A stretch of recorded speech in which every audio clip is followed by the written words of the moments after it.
Oh, watch it, folks. Welcome to Cats and Conspiracies.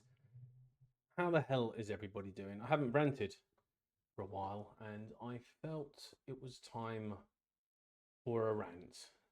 As usual, it is going to be mostly cinematically movie film type based ranting, but who knows where I will skew off into.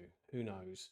I think I was inspired by this rant as I faced palmed myself extremely hard when I saw that Jack Black once again is on screen and they're making some kind of messed up remake of Anaconda, which I find strange because Anaconda was far from a masterpiece. Now, I actually did see it in the cinema a long time ago when it came out, and yeah, it's far from a masterpiece. It's one of those early, goddamn, 90s, 2000. Should we just check? Because I can't remember now. Let's just check quickly, shall we? When was Anaconda? When was Anaconda originally made? Let's have a look. I bet it's going to come up with all the Jack Blacks. No, I don't want to see pictures of an Anaconda. I don't want to see it. Wow, there we go. 1997. Now, obviously, if you know 1997, you'll know there are a hell of a lot of good films coming out then. And Anaconda was not one of them. Sure, it was a fun ish film, which I can remember almost nothing of, other than after it crushed you, that left like a pile of dust of your bones. I couldn't even tell you how they killed the anaconda at the end, which I'm assuming they did. I have no memory of that whatsoever. It was an average film about a big snake. And here we are once again, dragging another film up for a remake, but they are doing it in the late. I mean, the snake was CGI back then. Now we know it's just going to be crap CGI again, but this is the worst thing. They're doing this is one of my this has got to be one of my most hated tropes in film, and a few others come to mind when I think of this, but this is just sickening. It's when they do like some kind of sequel or something like that, but they make out that the first film was like real. It exists in their universe. It exists as a film. So in this remake of Anaconda, what they're doing is in their universe, Anaconda is a film. So they're essentially sort of in our universe, and they're going, yeah, well, let's remake Anaconda. Why?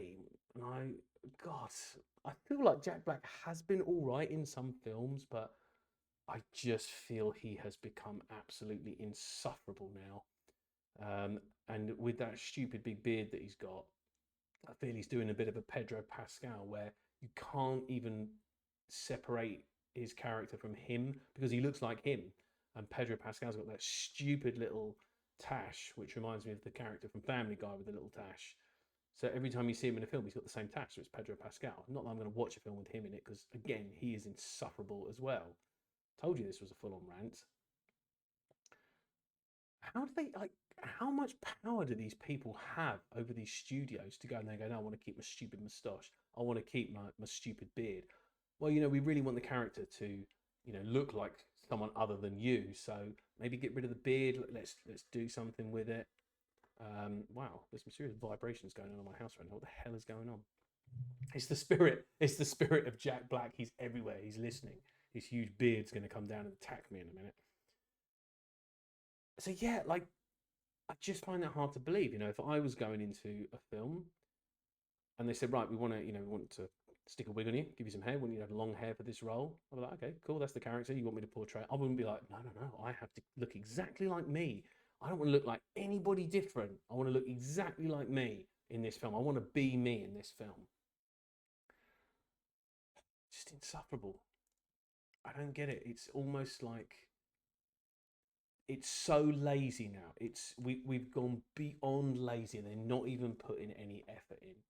There's an interesting interview out with Mel Gibson said a few things at the minute, and he's saying Hollywood's dead, and he's gone off to film in Italy. film a project of his own. But he said, "Yeah, Hollywood's dead." I've seen a tour of someone walking around. I can't remember where he was walking around now. Is it Los Angeles? Can't remember now. Empty studios, empty streets. The sun goes down alone, as they say. But it's just dead. Like it's a dying industry, and people aren't going to buy a product if the product turns sour. The ground goes sour.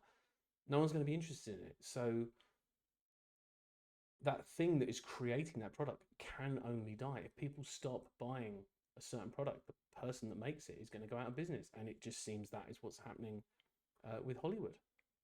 It's just completely insane.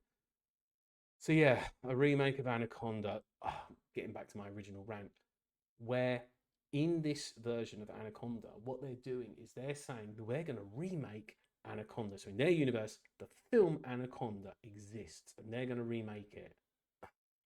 So they go to Brazil or wherever it is that they filmed Anaconda, and they're going to remake it. And I think their prop snake gets chewed up or something, and then lo and behold, they discover an actual anaconda. What a surprise! Hilarity ensues, and I want to throw up onto the screen because I'm just sick of this. I'm sick of this crap. I just cannot stand these terrible, terrible films that are coming out. And it's like I can appreciate a bad film. I can appreciate a low budget film. And I don't when I say bad, I don't mean low budget. To me, a low budget film that does not equate to a bad film. People have got great ideas, and not everyone has got the funding to create that's again these few Hollywood movies that are still surviving. We're talking like $200 million movies. They're throwing $200 million at these terrible movies that are completely disposable. Nobody remembers, and they don't affect anybody in any way. Got a friend of mine. I call him a friend. I call him an acquaintance, really. I don't think he's got a soul, and I think he does it so much now. But he had like a pass, so we could go to the cinema as many times as he wanted. And every time he would say, because he was kind of using this pass, he'd be like, "Oh, I'm seeing this film," and I'd be like, "You couldn't pay me to go and see that." And I'd be like, "What was it like?" And every single time he had the same answer. He went, "It was good." That was it. There was no emotion. There was neither high nor low. It was good. It was like an NPC, and there was no emotion evoked whatsoever. It was good. Consume next product. Immediately forget that one. Never ever watch it again. Yeah, just so depressing. But there are smaller studios. They are out there, and they've got ideas, and I've got so much respect for these small studios or whoever. If someone's got an idea and they have something they want to put on screen to convey a story for other people to enjoy, that is an art form. Churning these things out of Hollywood is not an art form. This, admittedly, this was a big studio production, although there's not particularly anyone in it you're going to recognize. This deserves a watch, and I cannot believe this is a 2020 film. If you go and see this, you will not realize, you will not believe this is from 2020. You'll think this is a lot older.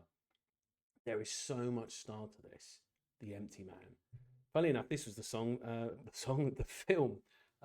Me and my girlfriend kind of bonded over this in a way. With the first time we sat and chatted, she said something about cinema. I can't remember how the conversation started, and I was trying to restrain my rants a little bit. And she mentioned something about the cinema, and I just said, I said, you're not going to get good movies from Hollywood anymore. I said, it's over. It's not going to happen. I said, I have seen a film recently, I said, which I can highly, highly recommend. I said, it's quite quirky. You might not like it. I said, it's called The Empty Man. And she went, I've watched The Empty Man twice. And I was like, that is bizarre because it's a very, very strange film to have come across. I asked her how she discovered it. She said she was on a plane and they were showing it on the plane, which is interesting.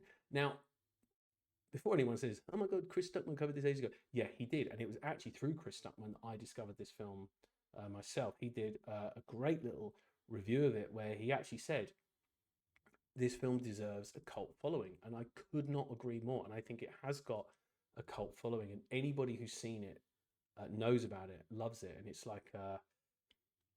like a secret society of people that love The Empty Man and have discovered it. But I still don't feel enough people have discovered this film.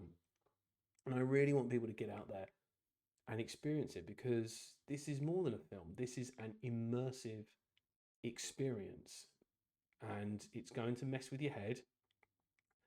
And I actually almost didn't write horror on the thumbnail because it's kind of hard to categorize this film. I'm going to put horror because there is horror elements in it, but there's so many other things going on. There's so much psychological stuff. There's so much philosophical stuff going on in this film. And much like Chris Stuckman said, I'm going to have to do the same thing, I'm afraid. It's very, very hard to talk about and describe this film without giving spoilers away, which you need to experience yourself for the first time. I can talk about a few things, and the cinematography in this film is so unique and so incredible, so immersive and creepy. And I love how this film moves around. And one of the important things to say is this film is not what you think it is. The title they've given it, I think, is brilliant and does make sense when you watch the film. If you were scrolling through some subscription service like Prime or something, and you saw that poster, the empty man at that, what would your initial thoughts be this film is about? Because I know what I would think if I saw that. Oh, this is going to be some boogeyman that's, some urban legend called the Empty Man. That's what it's going to be about, and he stalks people, blah, blah, blah. It's going to be just like one of those millions of films that are out there, which I'm not slagging off because, hey, I love a good crappy film like that. But The Empty Man is so much deeper. It's so much more than that. And that's why I think it's going to struggle. It will get that fan base, but it's going to struggle. I think it may have a resurgence, a re-emergence several years from now when it may go viral or something. Perhaps it may happen that way. But one of the things with this film is how you are almost lost following it along. But the film opens up with you've got a team of kids and they're trekking across the Himalayas. They're going through this snow-capped valley, going across this big bridge. Proper creepy, bleak imagery. And one of them, this isn't giving too many spoilers away because this happens very, very quickly. One of them falls down a ravine, falls down a hole. They go down to find the kid, and they find him sitting on the floor, completely transfixed with this image that he sees in front of him. And if you look back at the thumbnail, the image he sees is that strange being, that skeleton thing, whatever it is that he's focusing on. And they try to get him out of this hole, and he's just completely in this kind of trance. The film carries on like this for a good 20 minutes, and some crazy stuff happens while they're out there in the Himalayas. And all of a sudden, without warning, film cuts. The title screen comes up, The Empty Man. 20 minutes into the film, it is so insane how this film works. And then you find yourself in a completely different world where you've got some missing teenagers and you've got a private investigator, our protagonist, who is going to look for these missing teenagers. Very, very bleak, very dark. And then the legend comes up where these kids start talking about the Empty Man. And this, I mean, how good is this? How great is this lore? The theory is if you're on a bridge at midnight and you find an empty bottle, you blow into the bottle at midnight. And if you think about him, the Empty Man, he comes. And as it says in the poster there, it says the first night you hear him, the second night you see him, the third night he finds you. But it makes it sound like this is a boogeyman film, and it's not. There is so much more to it. That is part of a legend that exists within the film. And this film is going to keep you guessing right up to the end. And then there's going to be a reveal, and it pays off, and it is worth it. A couple of things to say about this film that absolutely kill me is there's no way, as far as I'm aware, unless anybody knows different, to obtain a hard copy of this film, which kills me. I've got a digital copy, which I bought on Prime, but I want a hard copy of this film because I think it's going to vanish. I think it's going to disappear. I cannot believe that there isn't a hard copy. We the people demand it, and we deserve it. And this is one that I would love to have on my shelf and know that I've got it forever.